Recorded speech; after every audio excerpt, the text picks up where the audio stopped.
You kind of have to think about PR as a funnel, right? Initially, you want to make sure that your name is getting out there as much as possible in the right way.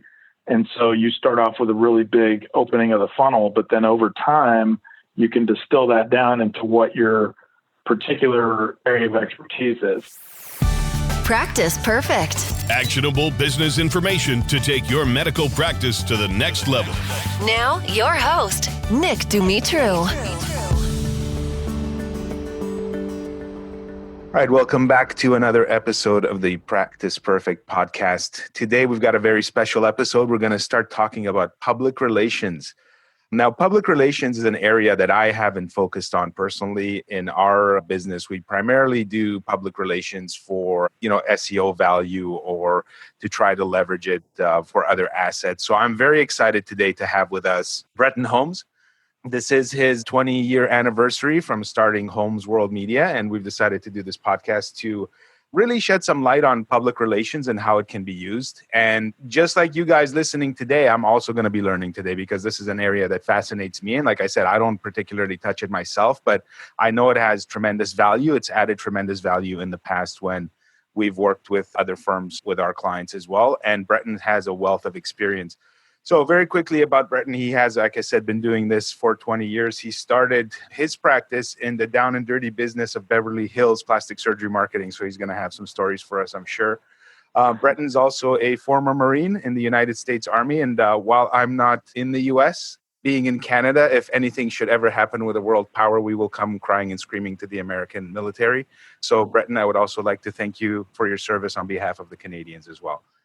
Thank you. All right. So having said that, Bretton, I'd like to get right into it, and I'd like you to really lay the foundation of, well, first, where you started, and then we're going to talk about what public relations is in your mind. So just give us a little bit of background about where you've come from. Like I said, you started out in Beverly Hills. You told me that, and I'd like to just tell the audience a little bit more about it. Yeah, so I got into media relations and image development via public relations after I graduated with a master's degree in playwriting, of all things. I have an undergrad in criminal justice, so it kind of runs the gamut. I went in 180 degrees the opposite direction and ended up working for a firm in Los Angeles that specialized in medical healthcare PR for a lot of Beverly Hills plastic surgeons. I mean, I kind of got thrown in day one to working with experts like Dr. Harry Glassman. I did PR for Dr. Gary Alter, who's probably most famous for doing Caitlyn Jenner's transition surgery, and quite a few others as well. Dr. Nassif, Paul Nassif, who is famous for a little show called Botched. And it was a great way to start because going into it, initially I had no background in PR. My brother, who's 5 years younger than me, had a degree in it, but I had never sort of ventured into it. And so what I found pretty early on was that the playwriting storytelling aspect really sort of informed that process, right, in a way that I had not expected it to. And, as a result of that, was able to then start my own company shortly thereafter, working with medical experts of all different varieties and sizes. That's great. Now, you said that you studied playwriting and storytelling, and I think your take on public relations is a little bit different than a lot of people's. Like, it's typically very schmoozy and just trying to get you in front of people. And what caught my eye in speaking with you was really this whole aspect of story. So can you define for us what public relations means for you? And then I want to jump into the story aspect. But just how do you define public relations? What is it for a doctor? So it's the way to reach out to what I call your potential patient base. That is people that are out there who need what it is that you can do for them, but aren't aware that you exist. And by engaging in a public relations effort, you're able to better inform them about what you can offer in a way that is essentially endorsed by a third party, i.e. the press, right? So you're not out selling yourself directly. You're not necessarily doing as many ads maybe as you otherwise would be. You're providing information for the public that they can then utilize and seek you out as the expert of choice. So that's essentially in a nutshell what I see it as. The storytelling aspect, obviously, is you got to have a story to tell, whether that's a treatment or a process that you utilize, or you're commenting on a current event or something something else that's in the press to get you press. They tend to have kind of what I call a lemming mentality when it comes to stories that they do. It's not uncommon if I'm working with a doctor and we get them on one TV station in the local area, all the rest tend to follow suit if we're lucky, usually. But it's really a matter of making sure that you understand what the nature of your practice is, what you're trying to accomplish, and getting that very honed so that you can get some messaging out around that. That's really the key, I think. Okay, so this is interesting. My take on it originally was that you were crafting a story to sort of tell about the practice. But what I'm hearing right now is that it is a story in the press that you're trying to somehow come parallel to and then merge with that, with what the practice has to offer. Is that correct? It can be. That's one aspect of it, but you're absolutely right when you say that one of the elements of doing effective PR outreach is generating a story from within your own expertise, right? So I would say that's what I call the proactive side, where about 70% of what I do is take a story that the doctor or the practice wants to get out into the public's eye, and then we formulate that. We come up with what we feel like is the best pitch, essentially. The other 30% is where I notice something in the press that aligns with their expertise or something they can talk about, and then we put out a press release about that.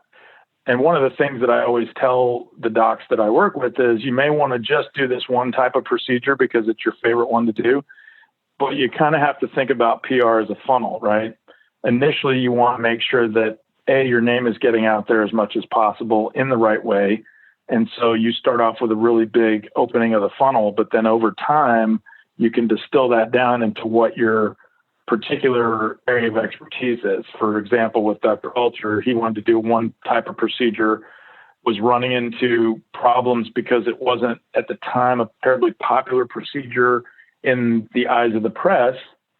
And I said, well, we can get to that point. You're going to have to open up what you can talk about, because at the outset, what we really want to do is get your name out there as much as we can in the most proactive manner possible. And then over time, you'll be able to become known for this one procedure that you want to do. And that's essentially what ended up happening for him.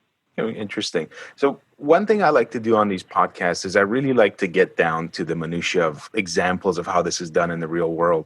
Can you give me one or two examples from each of those cases? So one where you are creating a story, like just a concrete example so that the audience can really start to think about their own practice and what they can provide in terms of stories and how to craft them. And then the other one where you maybe even like what's a current news story that you would latch on to today, for example, that you would be keeping an eye out for in the press. Right. So one example I would say is Alter is a great example because he's got a great name for a plastic surgeon.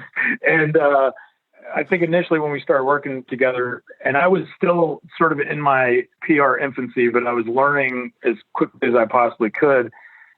My philosophy is the only bad press is no press, right? And a lot of doctors may hear that and say, "Oh my gosh, what does that mean?" Well, I think for his case in particular, he had a procedure that was not really primetime material, I would say, in terms of being able to do a story on it, right? So it was a difficult pitch to begin with, but it was also something that, while the vast majority of women wanted to do, wasn't something you could put on TV. And so we had a discussion about that. And I said, we need to be able to come up with a way to pitch this effectively and show it so that those that are interested can do it. And this was back when the Berman twins were big and they were doing a lot of press outreach and were implementing sort of some outreach that was negative about certain procedures that women were getting in droves. And he made a really good point. He said, look, I don't really care if it's negative. People need to know where to go to get this done.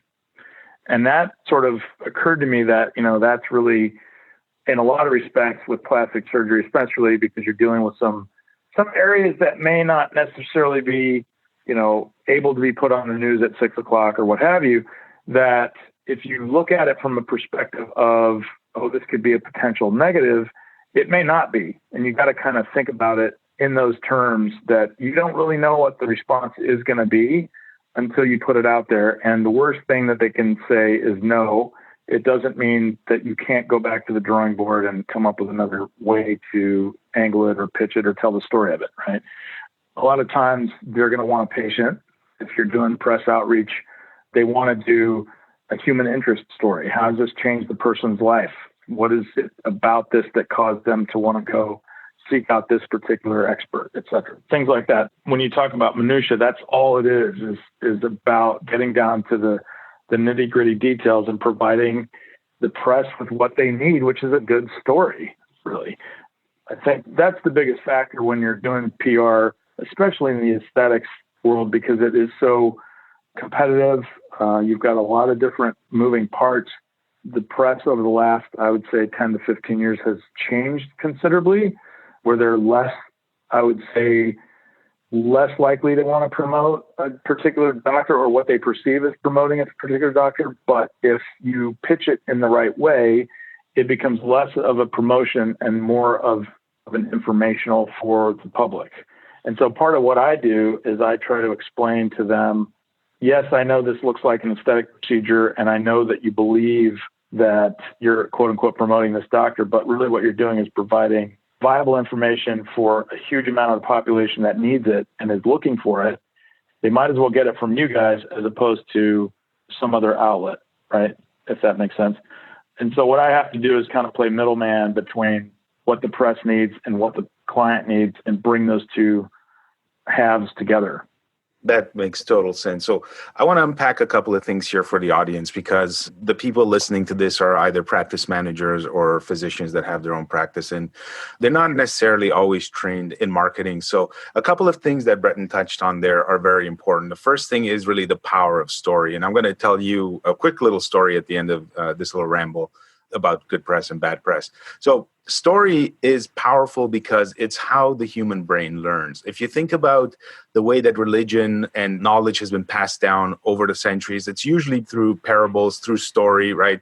The Bible, any kind of religious text, they all teach through stories because stories cause emotion. They cause an emotional reaction in the brain, and we believe and understand and remember our emotions a lot easier than we do facts and figures, right? If you learn a statistic, you'll be very hard pressed to regurgitate it. But if you said, Jennifer really healed herself very quickly and got back to life and was able to have 3 kids and a wonderful family and lived with her husband until she was 85 because she was able to heal her, whatever it might be, right? You remember that kind of story a lot easier than you would remember that, 96% of people recover from general surgery, right? Like that's not something that you would be able to remember, but you can always remember a story.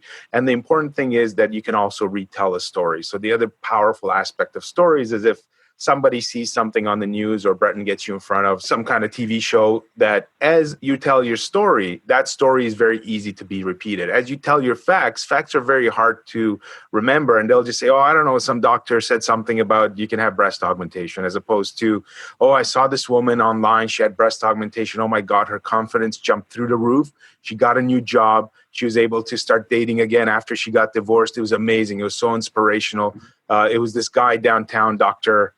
Brad or whatever you want to call him. Mm-hmm. And they can remember that kind of story a lot easier. So the fact that Bretton really focuses on story, I think is very unique. Most PR agencies that I've dealt with in the past, they really just focus on exposure, but they don't craft this aspect of it. So I think that having that additional training there is fabulous. Now, I told you I'd tell you a quick story about the importance of good versus bad press. So Bretton also said that the only bad press is no press. That flies around a lot in, as a kind of a popular knowledge type fact that goes around. And we've all heard it before. And I heard it before. And frankly, I didn't believe it for a long time. But in 2009, I had a client here in Toronto who was really leading the industry. We're really helping them. We helped them grow from 4 employees to 44 laser techs at one point that they had. And they grew really, really fast and really aggressively. And unfortunately, they had a death in the clinic, which, that's a horrible thing to happen. Not only horrible for the person that died, but also horrible for the employees in that business, because we thought the business was over as well. So that, there's no surgery without risk. So I don't want to be crass, but in medicine, that is one of the risks of having cosmetic surgery. And patients do go into that with eyes open. But obviously, nobody wants to die. And when that hit, they had some of the worst press I could have imagined. Just horrible, a total hack job on them. There were lobbies here going after them. The press was going after them. There was one of those reporters that had a bone to pick, and he was going after them almost personally. And I looked at this, I just thought to myself, wow, we're done. Like, this is totally finished. And the interesting thing that happened out of that experience that I learned is that 3 months after that whole wave of press happened, they had their best sales month ever. So their sales jumped right back up. People started coming in to have surgeries. And this really bothered me for a long time. And unfortunately, I don't know the actual paper. I'd love to be able to cite the paper, but I looked into it and there was a psychology paper done on this. And what they discovered was that whenever something gets media exposure, there's an effect where for a little bit, people are all aggravated and annoyed, but then they stop remembering the details. Like I said, stories are a lot easier to remember than facts, and the facts start to go away. And what they found is that the older the person was, the faster this went away. So in old people, it was a matter of days, and people in their 20s and 30s, it was maybe a couple of weeks to a month that this effect lasted. And then they stopped remembering what it was that they knew that company for, and all they remembered was the notoriety. So what happened is they were doing this research because of fraudsters, like people scamming old people. And what they found is that when they ran those news reports about these scams happening, the scams actually became more successful a couple of weeks after the fact, because the old people stopped remembering what that company was featured for, right? Like Acme Corporation.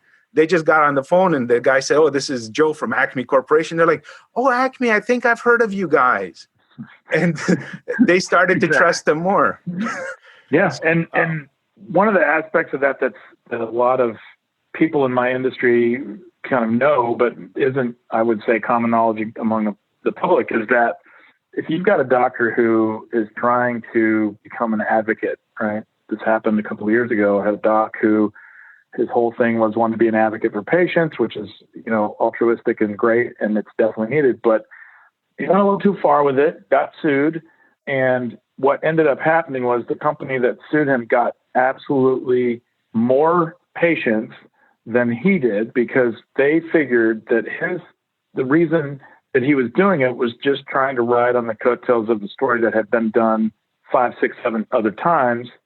And he ended up losing patients as a result of trying to go after the other practice that had a similar incident.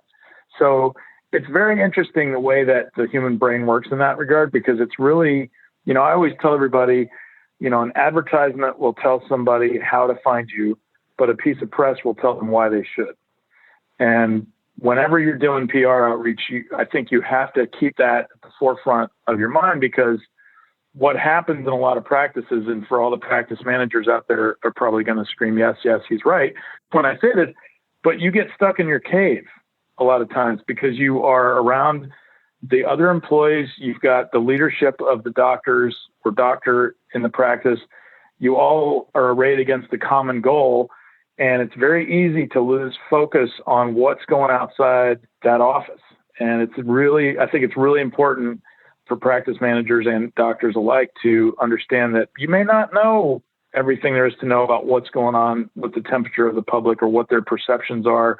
And it helps to have somebody who's an objective third party be able to come in and kind of guide you in that, because it's really easy for medical practices. And I see it, not only with plastic surgery practices, but also in orthopedics and dermatology and spine and a bunch of other ones, where you get so focused on what your message is supposed to be that you don't consider that it may be being informed by the people touting it as opposed to what's actually happening outside the office, if that makes any sense.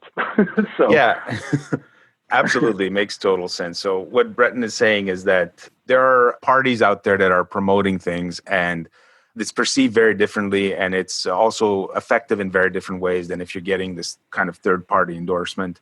So on the back of that, Bretton, talk about the third-party endorsement, because there's a lot of psychology that happens when somebody refers another person, or, even if they come up in a Google search or they're on a news outlet, it's a different type of psychology than if somebody gets a piece of advertisement in the mail, or they come across an ad that's clearly an advertisement on TV or in newspaper or whatever, versus a news story. So what is the difference for you in PR, and how does that work differently in the mind?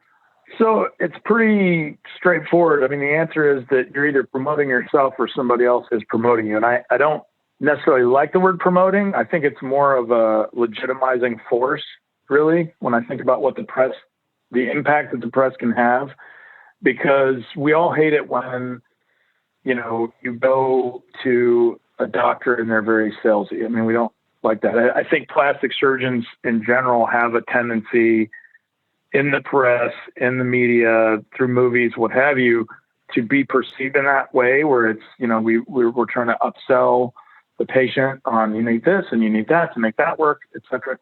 When you get a piece of press, you've got somebody who is informing your potential patient base from a non-sales standpoint, because it's really about, that's why I focus on expertise 99% of the time, because it's really about what they need, right? It's the press is looking for the best possible expert to comment on it. And really, in my world, the best possible expert is defined as the person who gets to them first. So, and I talk to hundreds of doctors every week who think, well, I'm so great, the press should just come to me. They should just know how wonderful I am. And the fact of the matter is, no, you need somebody who knows who to go to, first of all, who can present it to that media person in a way that it's usable information, right? So you're not just battering them with a press release every week. You're actually encouraging a conversation and a relationship. I mean, that's one of the other, I think, big aspects to what it is that I do that doctors don't understand, because in days gone by, it was you had to go schmooze with the reporter and have lunch. You go hang out at the gym and talk, and they don't care about that anymore. I don't have to be where the reporter is. In fact, I would say about 95% of the time when I get a story done, I'm nowhere near where the story is happening, because all the press cares about is getting the story. They want the content. They want to be able to know that if they have questions, they're going to get answered, that they're going to have a liaison between themselves and who it is that I work with. And so really all they care about is getting content. That's their main focus. They don't care about having lunch with me, although I'm great conversationalist at lunch. That's not their primary purpose, right? They want to be able to do their job just like everybody else and get the information that they need and look like a rock star to their boss, which I do what I can to help make happen for them. So, yeah.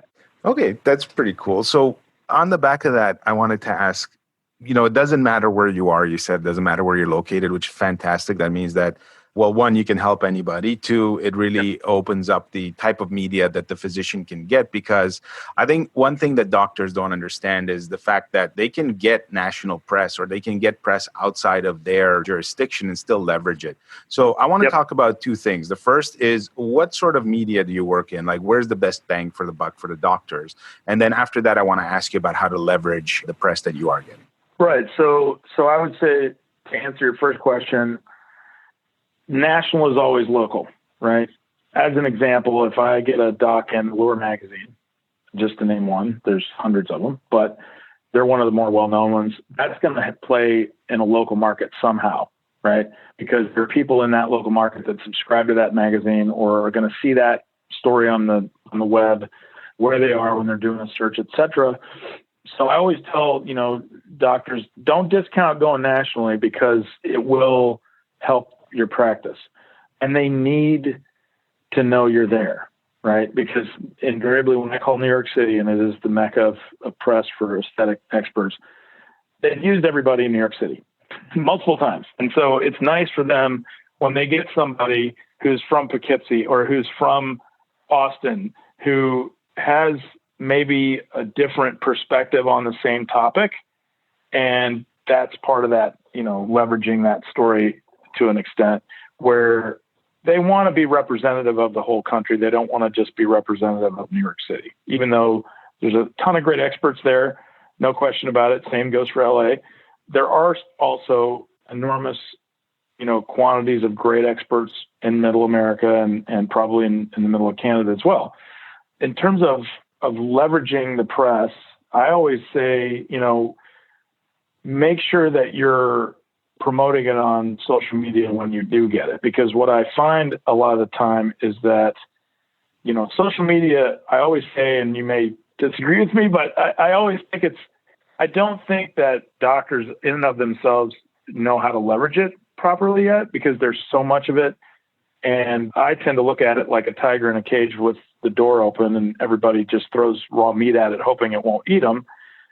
There's a way to provide that streamline of content to that social media that you can probably talk about way better than me. But I always say, make sure that you're getting it out there before you do it, after you do it, while you're doing it if possible, because it helps that symbiotic relationship between you and the press outlet. You know, you always want to be transparent with them and backlink and all that stuff because they need the SEO just as much as everybody else does.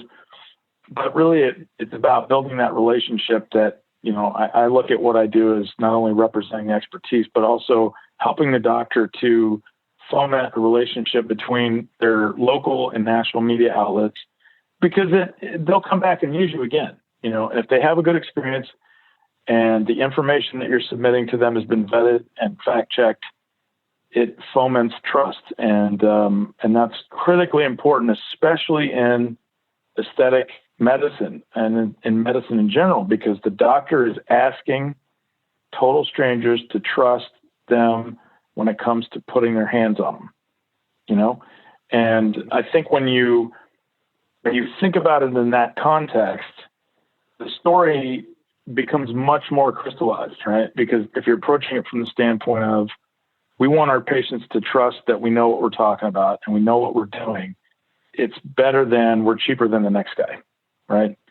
And it also, I think, engenders a better relationship with the press, which you want to create, you know. And if you've got, going back to the self-promotion thing, if you've got somebody in your office who is sending out a press release every week and not really making those connections in a visceral way, because everything is personalized still, even with all the sort of social media aspects that we are all living under, it makes a difference when you go to a reporter at a TV station or a producer at a TV station directly, as opposed to just sending out a random press release and waiting and hoping they're gonna call you. I mean, that's one of the things that I focus on in my practice is making sure that the follow-up that I do with the press is absolutely personalized. And it's funny because I've had press outlets go, you're tenacious in the nicest way possible, you know, and they appreciate it because they're getting, you know, constantly, you know, deluged with story items. And if I call and I'm the one in 1,000 that's going to call them directly and ask them how their day's going, they're going to read my release. You know, I mean, I've seen it happen. I've been able to do this for as long as I have, just because you know, when I approach it, I'm like, I'm here for you. I realize that you need me as a resource. I'm here for my doc as well. We've got a really good, you know, story that's going to make you look like a rock star. It's going to be easy to do. I'm going to make sure of that, and there's not going to be any problems. And they love it. Now, not everybody will do that story, but the ones that will end up getting, you know, press out of it, which is always great because it helps everybody. It helps the media. It helps the doc, helps me. It's all good. So I always tell my docs, make sure that you're promoting the press that you do get, you know, put it on your website, backlink to the station or the article, what have you, the radio interview, if you will, because it helps them as well. I think you hit the nail on the head there with the follow-up. So for anybody who's listening, first thing you should understand is that on this podcast, everybody that you hear, there's no kind of kickback. So I've got no financial investment in Bretton or anything. I'm just trying to bring you guys the best information possible. Having said that, I mean this earnestly. Just putting out a press release is a huge waste of your time. Don't do it. Doing PR on your own, again, huge waste of your time, because if you're not busy enough to make sure that you don't have time for PR, then you're doing something wrong. And when you do start to get busy, if you do have time for the PR, you're not going to be able to sustain it afterwards. And to Brent's point here, this is not really you're not in the business of a one-off here. You're not doing a one-off promotion, a launch. You know, you're not selling shoes here that are going to last for a season. You're in the business of medicine, and being in the business of medicine is a big investment. It's a big financial investment. It's a big career investment. It's a big time investment in terms of your education. And you want to look at your business as a long-term career. You want to look at it as a long-term asset that you're investing in over time. So when you're going to do PR, it's not a thing that you do one time, and it's not an episodic thing. It's not something that you do and then you kind of come back to it later on. It's something that you should be looking to invest in over the long term of your practice. Because when I speak about in my book that there's a formula to this, there really is a formula. It's just like baking a cake. I try to explain this to doctors all the time. When you're baking a cake, you can't leave out the flour or the sugar or the leavener and still say that you've got a cake, right? Not any one of those things will work. And conversely, you can't bake just flour and hope to get a cake, right? This is not one of those things that you learn in science class where you're controlling for one variable and you remove one. It doesn't work that way. The business of cosmetic surgery is a formula, and you have to put all of the pieces together. So if you've got just SEO and nothing else, no social media, no PR, no content, then you're not going to do well, right? Like you may be ranking or you may have your ads going, but it's not going to do well long term because the supporting actors are not there, right? And just like when you're baking that cake, the supporting actors have to be there. Even if it's just a drop of vanilla, that drop of vanilla can make all the difference versus leaving it out. And that's how I look at PR as well. So Bretton, having said that, I know one of the things that you advocate is really sustaining this for at least 6 to 12 months. And I want to talk about that because I think it's important for people to understand that it's an investment in their practice. So what's your thinking of how long someone should stay at the whole PR game? Well, in my past 20 years of doing this, my experience has been the longer you're in it, the more it increases your notoriety, your media coverage exponentially. What I find is a lot of times, and I think you said this, I usually say, it shouldn't be a shot in the arm. It can be. You can get a huge, momentum shift very early in, depending on a lot of factors that are not in anybody's control. But what I look at is the best way to explain it, I guess, is that I'm like a farmer, right? And everybody thinks farmers make crops grow, but they don't. All they do are set conditions. And my job as somebody's media relations expert representative is to plant those seeds and set those conditions so that they will be viable at some point. We don't know when. I always tell people, look, I can make the water come out of the tap, but I can't tell you how hard or how fast it's going to come out, but there will be water, right? If you're doing everything that you're supposed to be doing and you're doing it consistently, you will get press coverage. People will start to know more about you. You'll get more patients. You'll be able to charge more, et cetera. But I think in this age of immediacy that we live in these days, everybody wants it as quickly as possible. And I would say the best efforts that I've seen implemented are really the 9 to 18 month mark. I mean, that's really kind of the sweet spot. So I usually tell people, do at least a year. Don't panic if it doesn't shoot off like a rocket in the first month or two. It takes time to get that stuff rolling, to get the press familiar with you, that you're here. This is what you have to offer. I mean, I've done stories with reporters that I had sent the press release out 5-6 times to them. No kidding. Had probably made 20 calls.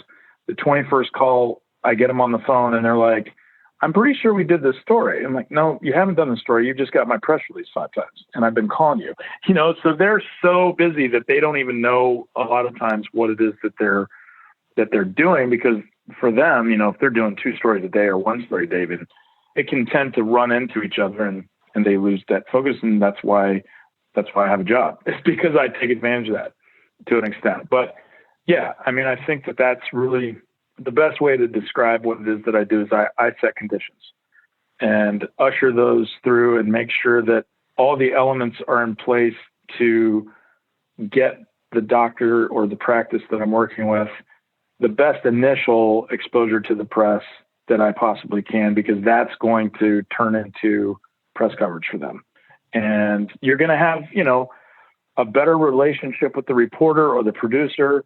It makes a huge difference in terms of the story you end up with and how that whole process goes. It's just like, think about it from, your own practice, patient interrelationship goals, right? You want the patient to have a great experience. And so you put those steps into place to make sure that by the time, from the time they come in or they call your office even, I always tell people the most money you should be spending on employees is who answers the phone. Because one of the things that I'm sure you probably would agree with this is that first impression, you can't ever get back. You cannot ever get back. You can't redo it. And so I try to approach it with the press in the same way, is that we want to make sure that from the outset, we're sending them information they can use. It's letting them know we're here to help you do your job. We got a great guy or gal here who can talk about what you want them to talk about in an expert way. And that, in my experience, ends up with a great piece of press that will stick around. I mean, that's the other thing about this is that advertising, comes and goes, and it's usually just, here's our address. This is how much cheaper we are than the other guy. Press will stay around for a long time. It's not, I mean, I've had press that I've done that I still get calls on 5 years later. It's amazing the power it has if it's done correctly. Yeah, and I couldn't agree with you more in terms of that first impression on the phone. The way I look at it is that first impression really sets the expectation for the standard of care for the rest of the treatment. And it really defines your ability to convince that patient to go with you in your practice. Because if that first impression is off, then how are you going to treat them once you've got their money and they're on their way out the door, right? What's the post-care going to be like if you can't even cater to them when they haven't given you their money yet, right? So exactly. That's hugely important. Now, you also touched on this kind of the longevity and what we typically refer to as evergreen content is stuff that's going to be with you forever, the rest of your life. It'll always be viable. It'll always be green and flourishing. And while I'm a big direct response marketer, like I really believe in tracking everything, PR is one of these things where I will not actually advocate tracking because I understand that we do PR for different reasons. From my perspective as a marketer, I need it for leverage. So for me, it's like if I'm going to be doing some barbecue, you kept mentioning Austin, so it's gotten me hungry. So we got to start talking about barbecue now. If I'm going to be barbecuing a brisket, right, I can't leave out the salt, even though the salt is maybe only 2% of the brisket, right? So 98% maybe you're advertising, but it's that 2% that gives it the flavor. And that's what PR really is at the end of the day. And it's something that you've got and you're going to cure that meat for a long time. And you want to keep having that seasoning on there for a long, long time. And that's what PR is. It may not be that shot in the arm. So where I've seen doctors fail at this personally is, like Bretton said, is, don't look for that shot in the arm. Like you're going to be on the news and all of a sudden you're going to be swamped with patients. Frankly, it doesn't happen that way. The odd time it may, if you get enough coverage and you're high enough at a celebrity status. But what typically happens is that awareness goes up for your procedure and then people start looking for it because, again, they don't have time to necessarily go and search out the individual. But what happens when they do search it and they find your site or now you're putting out ads and they come across your advertising or social media is that they see that you're now endorsed by this third party, which is the news outlet, the general public perception, at least before Trump ruined it for most of them, is that the media does their due diligence, right? I still think in a lot of respects, even though the press has gotten a really bad rap, they're still legitimizing force. And I think, I don't think that's ever going to change. Even though there's a certain segment of the population that will rail against how bad the press is, they still watch the evening news. They still read a magazine. They'll still read a newspaper. They'll still listen to the radio. So I think they're still just as viable as they ever were, and it does have that component to it of what I like to refer to as that synergistic effect. You were talking about the fact that you can't just advertise. I mean, I always tell people if you're advertising, keep doing it, but you need to make it work harder, not try to do just that. Because what I find is a lot of doctors, and you may agree with this, they didn't get into being a doctor because they wanted to go into business. You know what I mean? They wanted to help people. They wanted to practice their craft, etc. They didn't get into it because they're such a big fan of accounting and human resources stuff. And so I think doing things that are going to help the other things that you're doing, just like when you're making a brisket, you got time, temperature, spices, all those things have to work in cohesion with each other. And if one element is missing, it's going to ruin the entire thing. It makes all the other aspects work less effectively. And so I always try to tell people, look, if you're advertising, it's important to continue to do that while you're doing the media outreach, because once you get a piece of press out there, that piece of press is going to bolster the amount that your ads are going to work for you. Right. And vice versa. If you're doing ads, you start doing press, the ads are going to help the press too. It's just in the eyes of the public. You have to have that synergistic effect in place all the time, consistently to make it work effectively. Yeah, I think that like PR, I always look at it as a huge force amplifier, and it's in ways that people don't realize. And unless you're in this field, for sure, doctors don't understand. But I'll tell you, it even trickles down to your search, and it's not just because of the links. So Google has something called the rank brain algorithm. And when you get exposure on PR, what happens locally is people start to search about you because they just can't help it. They saw you, or maybe you promoted it on social media, and then they start to search your name on Google to find your website. Well, the rank brain algorithm always takes that into account, and it doesn't happen right away because it would be pretty easy to manipulate Google if it did. But over the course of a few weeks to a couple of months, what you'll see is that your search results start to trickle up as well. So PRs, whether you get that link or not, yes, love to get the link. That's always the goal. If you're going to get exposed anywhere, you'd love to ask for that link back. But even if the media outlet refuses to give you the link, just having that exposure and the additional searches that happen really bolster your business over time. And if you can do this a few times a year, then you're laughing. Then it's going to be very, very hard for your competition to keep up. And they won't really know what's happening because none of the SEO tools are going to expose that tactic whatsoever. So it really is that force multiplier that you're after. Bretton, I like to try to keep these podcasts to a digestible length, and we're kind of starting to hit that mark. So I'm going to start winding it up a little bit. So I've got maybe 2 or 3 additional questions I want to ask you on behalf of the audience and myself. The first one is, again, this is not because I'm trying to plug Bretton or anything, but I really want to get a feel for what the financial investment is for a doctor so that they can start budgeting it out. What are you looking at typically to get this kind of help? Sure. So, some of it depends on where you happen to be. If you're trying to go with a local company and you're in New York City, you're going to be paying top dollar. That can be anywhere from $5,000 up to, I've seen prices as high as $20,000 a month. Somebody like me, who's a one-man show with a lot of expertise, is probably going to be, I would say, on average, low end, you're looking at a couple of, Botox shots per month to hire somebody like me. I'm rare, they're out there, but I would say, more money is not necessarily better. I've done campaigns where I was partnered with a bigger firm like a Hill & Knowlton or a Fleischman Hillard or something like that, who I knew were making 3, 4, 5 times what I was, but they tend to be kind of dinosaurs. What I like to think of myself as is a sniper of press coverage, right? I can go places that the big guys and gals can't because they're so encumbered by the infrastructure that they have to deal with, that really what they end up doing is you've got an intern doing calls, if they're doing calls, which is very rare, or writing a press release. And I would say that, while that press release is a necessity, it's also critically important that it be well written and be written in a way that a reporter is going to recognize it for what it is and get the pertinent information out of it. I usually use a 1-page release, which I recommend. If you've got a company or somebody that recommends you do 2 to 3 page press releases, I wouldn't recommend that because they just don't have time to read them. It's really a calling card, right? The press release is there so that when I call, I go, hey, did you get it?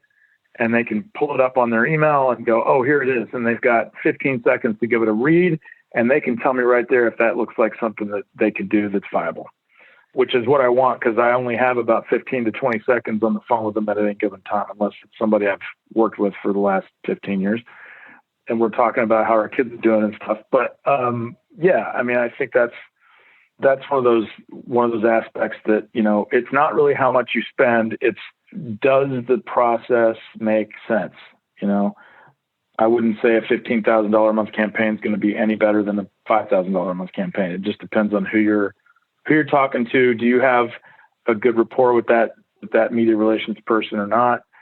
Because a lot of times, what I find is you've got to be willing to hear hard truths about your perceptions about your practice.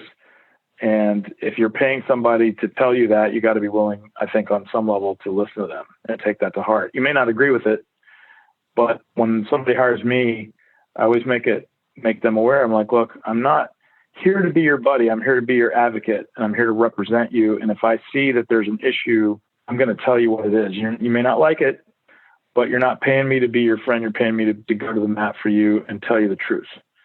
Which is, I think part of the reason why I've been in business so long is because people know I'm not going to BS them about anything, So it's just like anything. The price structure, I would say don't do anything less than a year, if you haven't ever done it before, if you have done it before and you've got some press and you've done press within the last, I'd say or you haven't done press in the last 2 years, I would say, if you want to get back into it, just do a year.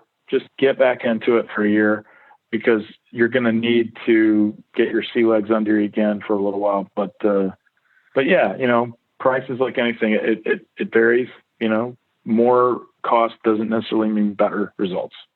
Absolutely. And I'll tell you something about the big firm. I haven't had a lot of luck with the big firms, and they're definitely not tenacious in the nicest way possible, like you are. So I can tell you, they're not going to go in mad for you. So that's great advice. I think definitely look for someone that's going to be there with you and with you long term. Bretton, I've got 2 more questions, and then we're going to wrap it up. So the first question is there anything I haven't asked about that you think is important for the audience to know about public relations? Nothing that comes to mind immediately. I would say that it's really about making sure you're willing to hear the truth about what an outsider's perspective is on the nature of the practice. I would say the biggest thing is that, be wary of getting stuck in your cave. I don't know if you're familiar with Plato's allegory of the cave, but that's always a good starting point for how a medical expert should look at their practice, because it's very easy to get lulled into a sense of, we know exactly who our patients are. And you may have an idea of who that is, but you may be leaving a whole bunch of people out there inadvertently without access to you that you could otherwise get. And that all obviously plays into the messaging part of the outreach. But I would say, especially in today's sort of marketplace, it's not enough just to put a pretty girl in a bikini on the side of a bus. How does that differentiate you? You've got to be able to differentiate yourself in a way that people can utilize it, So, yeah. Okay, great. Before I ask my last question, how can people get a hold of you? Where do they reach you? How can they contact you? So you can take a look at the website. It's just www.holmesworldmedia.com, and it's Holmes like Sherlock. So it's HOLMES and worldmedia.com. And you can fill out the little contact form. It'll shoot me an email. Okay, so I'm going to put the website in the link for everybody so that they can grab it right from the iTunes description or from our website at thinkbasis.com. So I'll make sure that that's there for you. Okay, Bretton, last question, and this is a very important one for me. I do get down to Austin about once or twice a year. At least I have historically, not so much last year, but I have been down there several times. And I have a very important question, and that is, where's your favorite barbecue place? Oh, man, that's a tough one. Golly, favorite barbecue place. Everybody says Franklin's. They are very, very good. Don't get me wrong. I would say my favorite place is, there's so many. Pokey Joe's is really good here. I got to be honest. It's a chain, but they're really good. They do consistent work. I've been to the higher end one, which is typically Lambert's, but it's funny you ask that because my brother's a chef here in town. And I would argue that the barbecue that comes out of their restaurant is probably up there with Franklin's, because that's not their primary thing, right? So there's not a bunch of pressure. I would say there's not a bunch of pressure there for them to deliver, but it's solid. It's really good, really, really good. Yeah, very nice. But you can't go wrong with Pokey Joe's. Okay, I'm going to check them out. I haven't been to that. For me, so far, I'd say for brisket was Terry Black's. They do a really nice job on their brisket. Terry Black's does a great job, yep. Just for the sheer experience, for anyone visiting Texas, just head out to Salt Lake just because of the fire pit. I wouldn't say their barbecue's the best, but it's just a fun place to go out. It is a fun place. Yeah, location's great there for sure. If you really want to get into some historical barbecue, you got to go to Kreitz's in Lockhart, which is just outside of Austin. Wow, and it's great because you get back to, they don't really give you utensils. You just use your hands. So it's awesome. And they have a fire there that they've actually had going for decades and decades and decades. When they built the new location, they actually physically moved the entire fire while it was still burning to the new location so that it was continuous. Wow. It's a pretty amazing place. But yeah, they've got these 1.5 inch thick pork chops they're just amazing. I'm going to re-listen to this whole part of this recording, and I'm going to put links to all those places, because if anybody else listening to this is clearly as passionate about barbecue as the two of us, they're going to want to find out exactly where those places are. Bretton, I want to thank you for coming on here and enlightening everyone about public relations. It was a great experience, great learning experience for me as well. And I will make sure that everyone knows how to get in touch with you as a way of saying thank you for being on here for everybody. Awesome, man. I appreciate it very much. It's great to talk to you. Wonderful. Thanks to everybody else for listening, and we will see you on the next episode.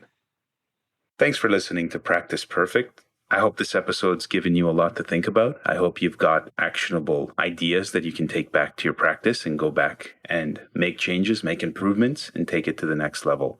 If you want show notes and additional help and advice and articles on how to grow your practice, visit us at thinkbasis.com, where we hold the podcast. That's thinkbasis.com. Or just Google the Practice Perfect podcast, be able to find the page. Have a great day, have a wonderful week, and I wish you all the best with your practice. Go out there, make a change, and make it happen.